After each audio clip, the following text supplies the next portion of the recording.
trabajo en una organización de la sociedad civil, como compartió nuestra compañera también, em, donde basada en la Ciudad de México, es una organización regional que se dedica a investigar cuestiones de empresas y derechos humanos, rendición de cuentas empresarial. Hacemos investigación corporativa justo también para poder conocer quiénes son los beneficiarios reales de los proyectos, ¿no? Justo como lo que acaba de compartir bueno, mi compañera y mi compañero, ¿no? Conocer quiénes están detrás de estos grandes proyectos. Nosotros lo hacemos principalmente en cuestiones de industrias extractivas bueno, y eso, le seguimos la pista al dinero. Acompañamos también algunos casos en específico de comunidades que se enfrentan a procesos de resistencia, que están en procesos de resistencia frente a industrias, frente a corporaciones, la mayoría de ellas corporaciones, eh, bueno, en la industria extractiva, como grandes mineras, y, y bueno, hacemos actividades de incidencia, acciones de organización comunitaria para acompañarles, ¿no? Y parte también de lo que hacemos es hacer es un análisis, ¿no? Sobre las políticas públicas que están orientadas que impactan a los temas de empresas y derechos humanos. Y ese es en ese marco que dicen, bueno, ¿y ustedes qué hacen acá? Nosotros lo que venimos a hacer aquí, lo que nos invitaron a hacer las compañeras también, es compartir sobre esta reflexión que hicimos, sobre este análisis que hicimos en relación a justo a los preparativos de la Copa del Mundo de 2026.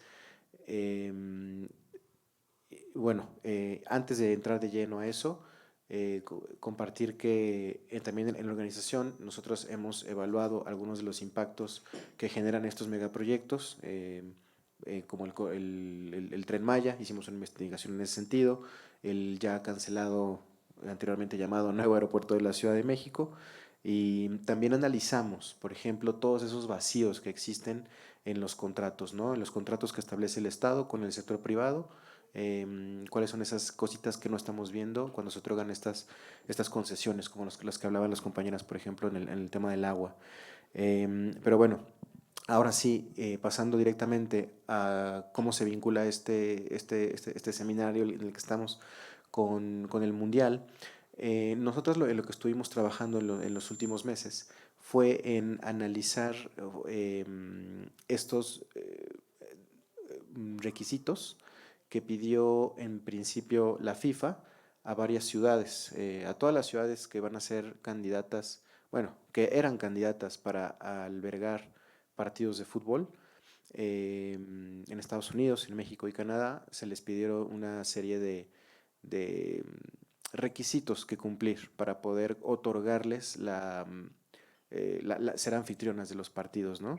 De ¿cuántos? ¿Cinco partidos? ¿10 partidos? Una cosa así mínima a cambio de toda esta destrucción que acaban de compartir mis compañeros, ¿no? Estos análisis debían haber sido, bueno, en principio fueron realizados por las ciudades en colaboración con los equipos. Eran reportes para evaluar cuáles eran los posibles impactos en los derechos humanos bueno, era un requisito que había que enviar a la FIFA, y la FIFA decía, ah, sí, sí cumpliste, y como sí cumpliste, entonces tu premio es que también vas a tener un partido de fútbol, ¿no? Nosotros lo que hicimos fue revisarlos. No es un análisis exhaustivo, pero sí le echamos más o menos cierto pensamiento detrás. De los informes que enviaron la Ciudad de México, que envió Monterrey, y también Jalisco.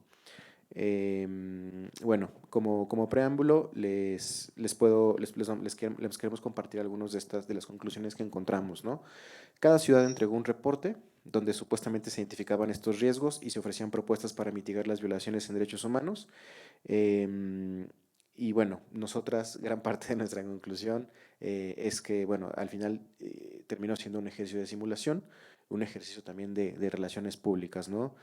Como de marketing, como el que se está haciendo para la consulta o la supuesta consulta del estadio, pero aquí para convencer un poquito a ciertas partes interesadas de que realmente se preocuparon por el tema de derechos humanos, ¿no? Nosotras lo que concluimos, y que el análisis también creo que ya lo tienen impresos por ahí en sus manos, es esto, ¿no? Que no fue realmente una carrera o una competencia para ofrecer mejores condiciones y avances en derechos humanos. Las tres ciudades elegidas fueron, fueron elegidas de antemano y se consideraron así desde el inicio, no hubo una carrera como tal. Em, Esta selección de ciudades la hizo la FIFA en lo que llama visión a futuro con mejores estándares éticos en derechos humanos y ambientales. Tiene un gran nombre, como pueden ver. Y bueno, ordenó realizar estas evaluaciones de riesgos. em, y bueno, buscaban supuestamente obtener compromisos concretos de las ciudades. Un compromiso que debía ser claro y firme en las formas de abordaje de estos riesgos y en la reparación de los daños cuando los hubiera por parte de actores públicos y privados.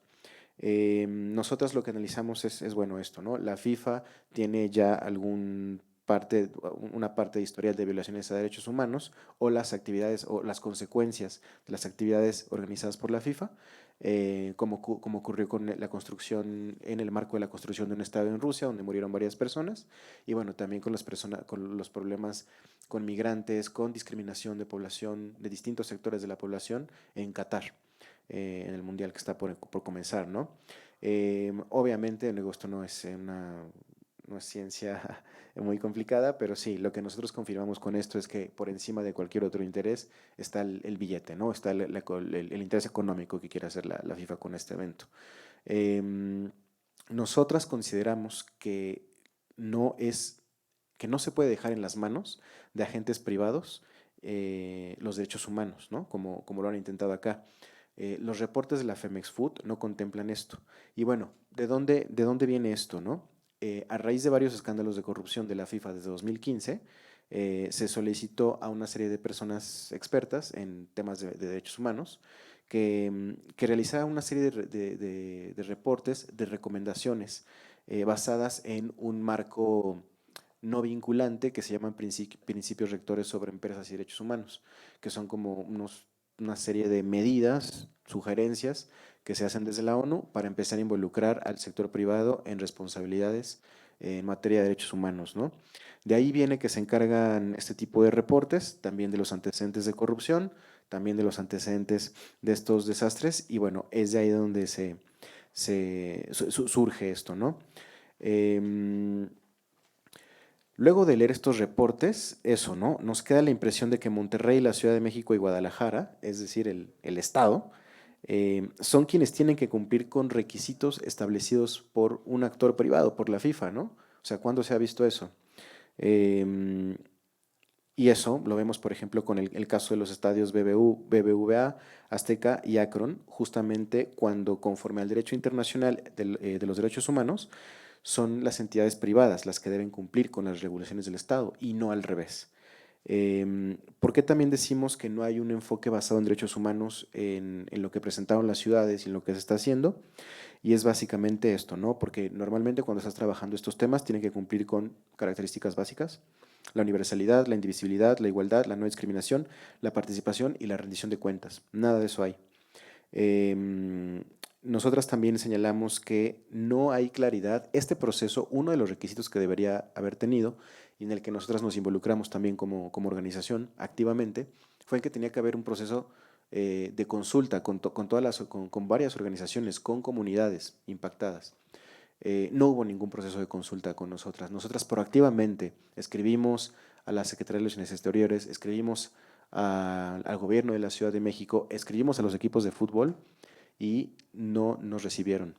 Hubo una autoridad que fue la única que sí contestó y que nos dio largas, que nos dijo, sí, sí, vamos a hablar de derechos humanos, pero más adelante, ¿no? Se agotó el tiempo y se acabó ese proceso como de supuesta consulta con las partes interesadas. Y nosotras estuvimos ahí directamente involucradas en eso, ¿no? Eh, los informes también señalan esto, ¿no? Que que deben basarse en la Declaración Universal de los Derechos Humanos, en los pactos internacionales sobre derechos económicos, sociales, culturales, así como derechos civiles y políticos, y en la Declaración de la OIT sobre los principios y derechos fundamentales del trabajo. En estos informes se identificaron supuestos riesgos contextuales, sí, en términos de violencia contra las mujeres, niñas, feminicidios, violencia doméstica que se incrementa hacia estos grupos en este tipo de eventos, en temas de acoso sexual en lugares públicos y también en riesgo de materia de derechos humanos y de discriminación a personas LGBTIQ+.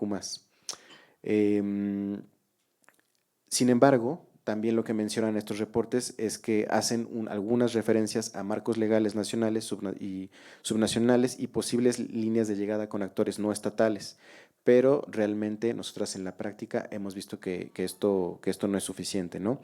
Y algo que nos llama la atención particularmente en el informe de la Ciudad de México es que no se hace mención en ningún momento a la construcción del proyecto inmobiliario alrededor del Estadio Azteca.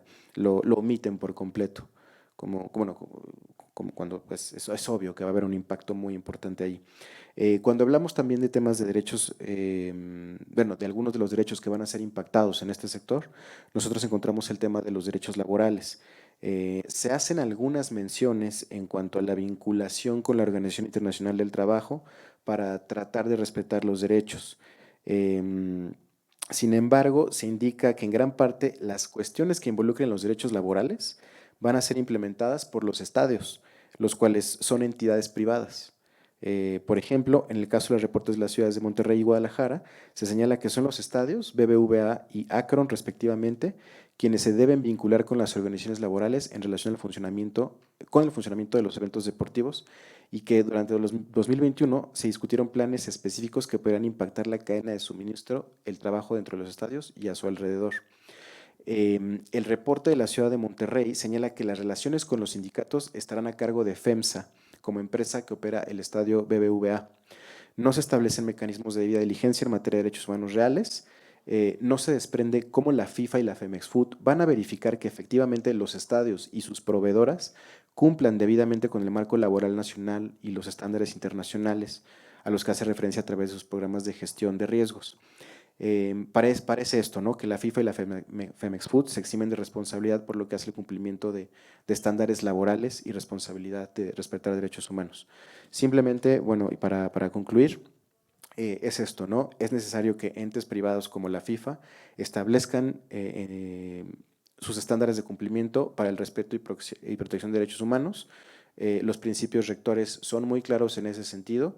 Es un es un documento que también podríamos compartir, podemos abundar un poquito más sobre estas medidas, donde se detalla, ¿no?, cómo hay una responsabilidad de respetar de los derechos humanos por los actores privados, y esta está al establecer procesos de debida diligencia en materia que va en prevenir daños, abordarlos, mitigarlos, comunicarlos y repararlos, ¿no? Cosa que no está ocurriendo incluso con el tema del Estadio Azteca, como ya se expuso, ¿no? Eh, una cosa más, para nosotras es importante que, dado que siguen surgiendo situaciones como la que ahora mismo acaban de describir mis compañeras y compañeros, desde Poder nosotras seguimos insistiendo en la necesidad de empezar a crear marcos regulatorios y obligatorios para el respeto a los derechos humanos también por parte de los actores privados. Y el tema del Mundial y la construcción del Estadio Azteca hacen evidente este tipo de cosas. Esto no es una cosa nada más de México, es algo que ya está ocurriendo en otros países, en la Unión Europea, en Francia, en Alemania, en Brasil, en Colombia. Ya empiezan a haber discusiones sobre el papel del sector privado en el respeto a los derechos humanos y por eso es que esto lo hace aún más evidente, ¿no? Y, y bueno, ya como han concluido algunos, mi compañero Francisco, ¿no? No se hace ninguna mención a estos proyectos gentrificadores y extractivos en estas zonas y lo más y lo que es indignante, ¿no? Que al final ninguna de estas tres ciudades tuvo que mejorar algún proceso de materia de derechos humanos, de género, de sostenibilidad y ya tienen en automático los partidos, ¿no? O sea, fue una simulación completamente. Los reportes,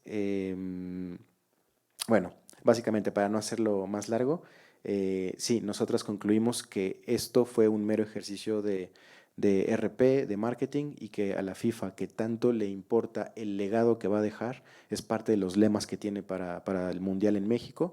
Es básicamente que es más la simulación que el respeto a los derechos humanos, ¿no? Se ve en estos reportes, se ve en las ciudades y se ve en la construcción de proyectos como el que está ocurriendo acá en la Ciudad de México, ¿no? Ahí lo dejaría por ahorita y bueno, hay mucho que comentar de lo que compartieron mis compañeras, pero bueno, más adelante mejor.